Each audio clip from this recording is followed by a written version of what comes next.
నమస్తే అందరికీ. సందడి నింపిన ముఖ్యమంత్రి రేవంత్ రెడ్డి సభ.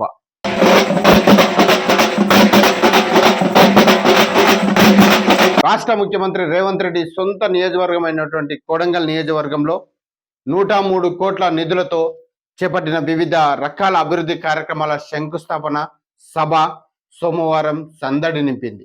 వికారాబాద్ జిల్లా కొడంగల్ నియోజకవర్గంలోని 8 మండలాల నుంచి దాదాపు 11,000 మంది హాజరయ్యారు. డప్పుల మోతాలు, బోనాలతో ర్యాలీలు కొడంగల్ నియోజకవర్గం ప్రజలకు కొత్త ఊపునిచ్చింది.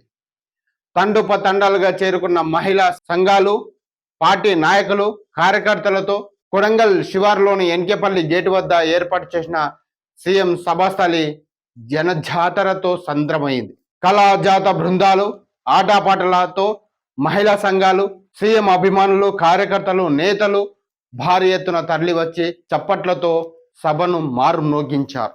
ఇకపోతే నియోజకవర్గంలోని నూతనంగా ఏర్పడినటువంటి దుద్యాల మండల కేంద్రంలో ఉన్నటువంటి మండల పార్టీ అధ్యక్షుడు ఔటి శేఖర్ ఆధ్వర్యంలో నాయకులు, కార్యకర్తల సమక్షంలో డప్పుల కళాకారుల విన్యాసాలు, బోనాలు, ఊరేగింపు ర్యాలీలు కొడంగల్ పట్టణ కేంద్రంలో, దుద్యాల మండల కేంద్రంలో ప్రజలను ఎంతగానో ఆకట్టుకుందని కూడా చెప్పవచ్చు. ఈ ఉల్లాసాన్ని నింపి దుద్యాల మండల కేంద్ర నాయకులు ఎంతో ప్రత్యేక ఆకర్షణగా నిలిచారు.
చూస్తూనే ఉండండి బలభీమను ఛానల్.